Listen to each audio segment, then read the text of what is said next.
quand on voit les individus venir dire tout et n'importe quoi sur une chaîne de télévision, au lieu de parler des idées politiques, d'assumer leur bilan, ils se mettent à s'attaquer de manière stupide à des personnes. La question qui est posée, c'est les 40 ans du RDPC. Quel est le bilan du RDPC? Point barre. C'est pas de savoir ce qu'on n'a jamais été. J'ai le droit de créer un parti politique. Tout à fait. Mais alors, je ne suis pas indexé.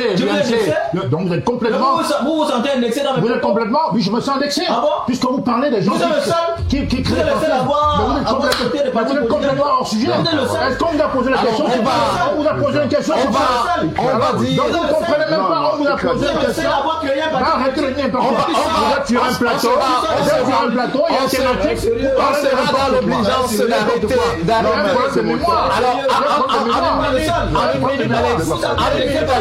bonne réaction. On parle de l'an 40. Vous arrêtez les bêtises. Président Célestin Javel, vous permettez.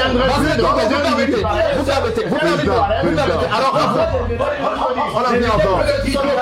Les idiots qui viennent plus. Alors, la DPC, c'est un désastre pour le pays. Ils sont au pouvoir depuis 42 ans. Qu'est-ce qu'on a? On a jusqu'à, quand on voit dans l'extrême nord des gens qui vont s'abreuver dans les rivières, au même endroit que des bêtes, que des vaches, pour boire. Vous appelez ça quoi? Vous appelez ça quoi? Nous sommes dans la barbarie la plus totale. Donc moi je dis ceci. Aujourd'hui, quand on fait le bilan de ce parti n'est pas vraiment un parti. D'aucuns disent parti-État, mais pour moi c'est de l'administration. C'est un parti qui n'a pas de militants, qui n'a que des adhérents. Quelle est la différence? La différence, c'est qu'un militant, il se bat pour des idées, pour une cause, pour faire avancer le pays. Il y a des adhérents là-bas, c'est-à-dire que des gens qui sont souvent cooptés par le haut, des fonctionnaires et des élites, c'est un parti élitiste, si j'ose dire, qui sont pris, les ministres, ils sont bombardés, membres du comité central, membres du bureau politique, etc. Et puis vous avez des gens qui sont, entre guillemets à la base, qui sont habitants éternels, puisqu'ils n'ont pas de parapluie ni de godasses, effectivement. C'est un parti d'élite, mais qui n'a pas de cause à défendre. Bien sûr qu'on fait souvent allusion au libéralisme communautaire de M. Sengwako attribué au président actuel du Cameroun, mais en vérité, c'est d'une, je dirais pas c'est d'une vacuité, mais ça n'a jamais été implémenté sur le terrain, vous comprenez? Parce que si on appliquait quand même le libéralisme communautaire, on s'en sortirait un peu plus, parce que ça correspond au développement autocentré d'Aïdjo, son prédécesseur à l'époque, ce qui n'est pas le cas. Maintenant, quand on parle de lycée, forcément, après 55 ans, il y a forcément, fatalement, plus de lycées.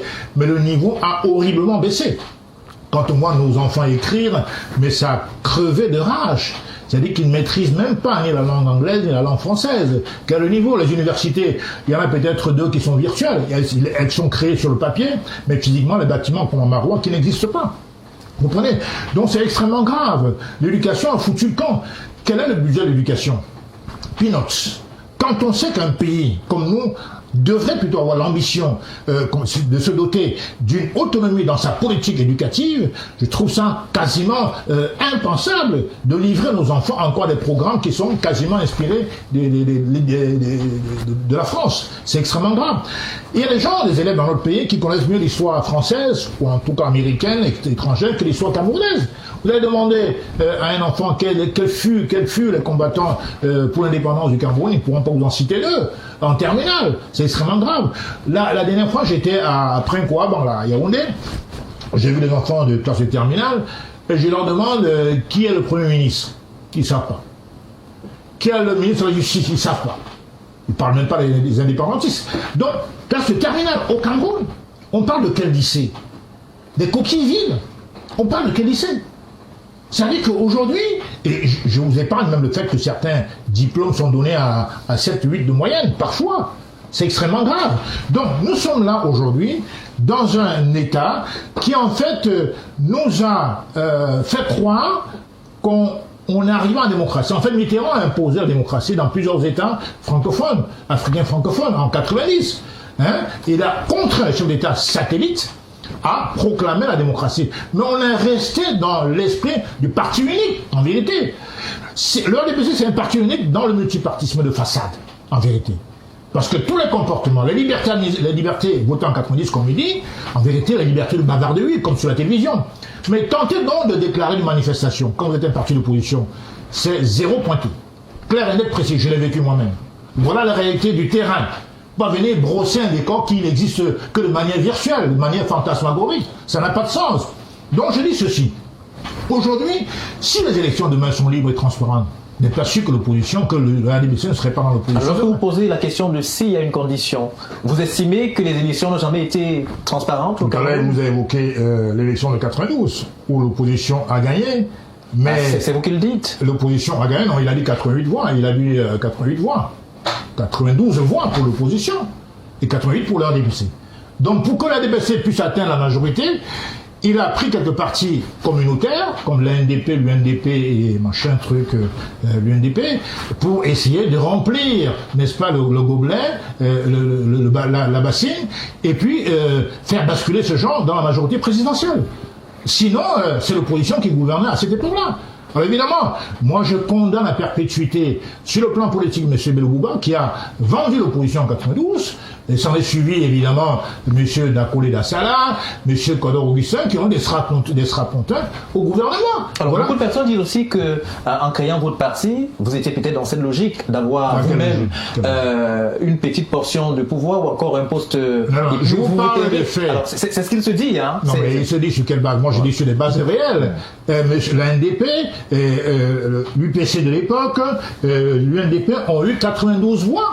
Vous avez la majorité pour gouverner. Donc le Premier ministre serait issu des rangs de l'opposition. Pour des raisons de pense, des raisons alimentaires, ils ont choisi de sacrifier l'honneur du Cameroun pour leur intérêt personnel. On appelle ça majorité présidentielle des alliés. Des partis communautaires du village, on appelle ça des alliés. Mais où est l'horizon du FSNC de Chiroma? Peut-être une partie de Garoua. Où est l'horizon de M. Belobouba? Peut-être une partie de la Damawa, de Gaoundéré, etc. Où est l'horizon de l'ANDP, Moustapha, machin? Alors, franchement, quand on parle d'alliance, l'alliance est sur un programme de gouvernement. On a fait un deal, M. Belobouba est ministre d'État à vie. Il a sillonné je ne sais pas combien de ministères. Et voilà ce qu'on sert aux Camerounais. Pendant qu'ils n'ont pas l'accès à l'énergie, à l'eau potable minimale, qui n'ont pas accès à un travail décent. Plein d'enfants à 40 ans vivent chez leurs parents. C'est une réalité. C'est une réalité. Les routes, au point que le DGSN lui-même a dénoncé l'état des routes. Il a fallu que le fasse. Moi, j'ai fait l'axe récemment, la nationale numéro 3, entre Bekoko et Konsamba. Numéro 5. Numéro 5, pardon. Ils ont bouché un peu, ils ont mis du replâtrage, quelques bétons, etc., jusqu'au niveau de Mbanga. Encore que entre Mouyouka, le péage de Mouyouka et Mbanga, c'est pas encore terminé. Et parce que le DGSN est monté au créneau. Donc, les routes, alors les poubelles, Yaoundé, capitale politique Cameroun, vous avez vu récemment, mais c'est une horreur absolue. Voilà le bilan du RDPC.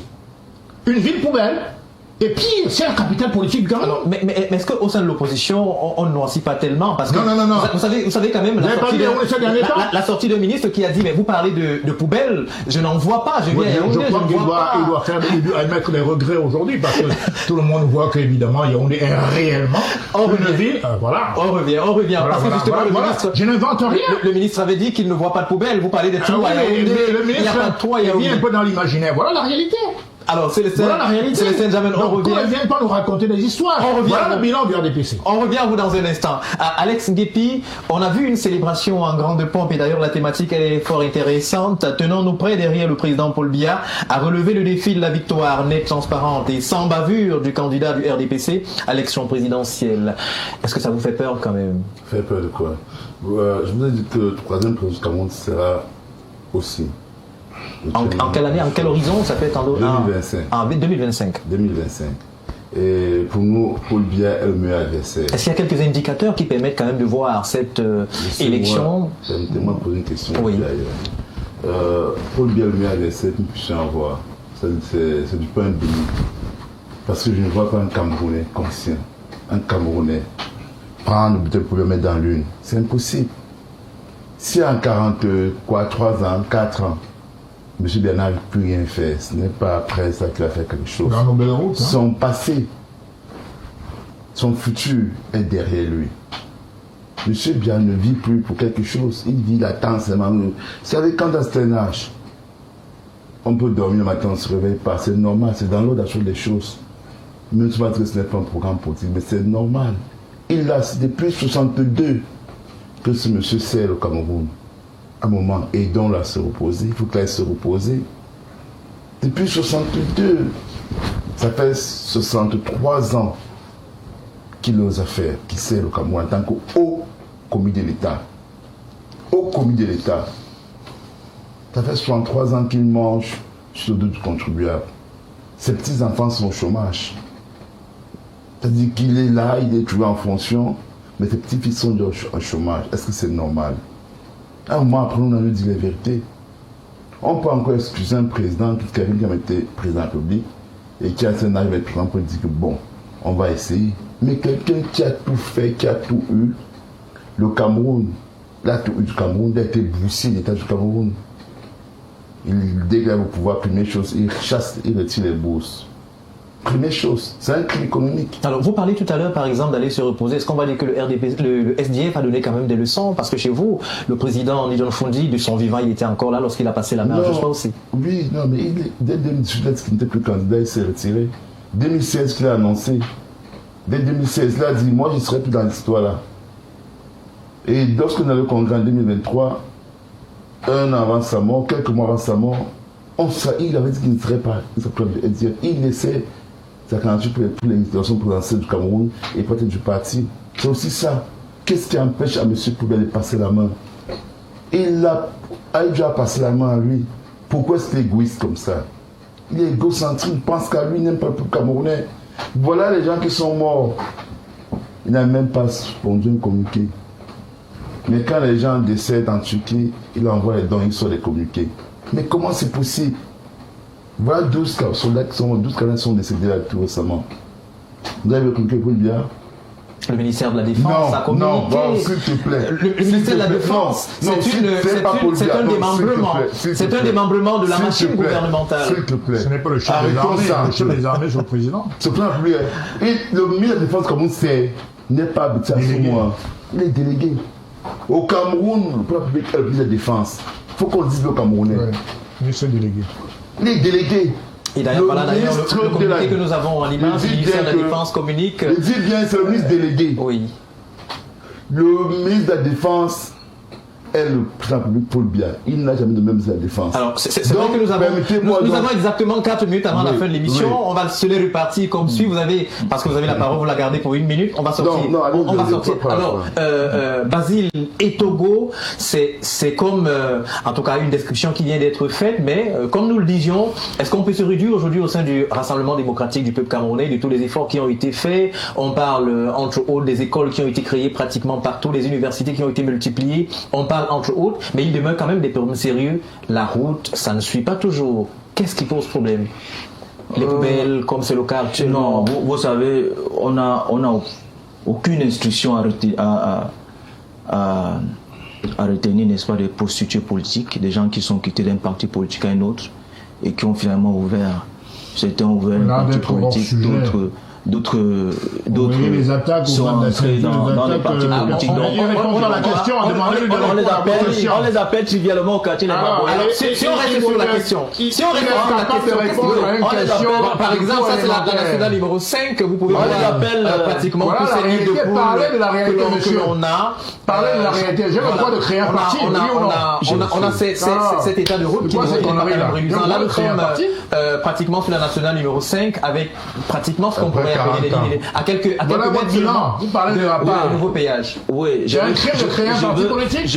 veux finir mon argumentaire sur la première phase en disant que au quartier on les appelle trivialement les Maboya. Il n'a rien à dire ce monsieur. Regardez le bilan du RDPC. Regardez le bilan. Il est incapable de répondre. Il fait la question. Voilà le bilan du RDPC. On va vous lever la parole 30 secondes. Parce que justement, vous avez donné 1 minute. On est allé au-delà. Alors 30 secondes. On sera. Il n'a pas le droit à 1 minute. Si les Maboya peuvent me laisser terminer. Allez-y, vous avez encore 20 secondes. Il n'a pas le droit. Lorsque je l'ai dit, oui, on a des problèmes d'infrastructure. Ça, c'est une réalité. Le chef d'État lui-même l'a remarqué. Il a fait savoir, il a demandé à ce qu'il y ait une accélération gouvernementale. Mais n'oublions pas que lorsqu'on gère un État, il peut avoir des imprévus. Il peut avoir des manquements. Merci beaucoup, Basile. Ces manquements-là, le peuple camerounais le sait. Mais cela ne manque pas, notamment qui nous donnent toujours leur confiance. Merci. Merci, Basile. Alors, rapidement,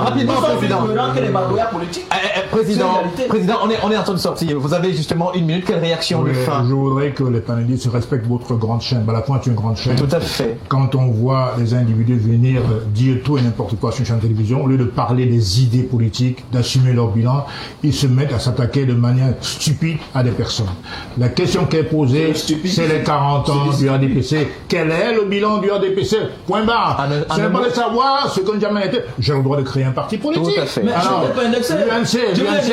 Donc vous êtes complètement... Vous vous sentez indexé dans mes Vous êtes complètement... Oui, je me sens indexé. Ah bon? Puisque vous parlez des gens vous êtes le seul qui créent... Vous êtes le seul à avoir... Vous êtes complètement hors sujet. Est-ce qu'on vous a posé la question? On vous a posé une question. On va dire... Donc vous ne comprenez même pas. On vous a posé une question. Arrêtez de nier. Vous êtes sur un plateau. Il y a une thématique. On sera dans l'obligeance d'arrêter. Alors,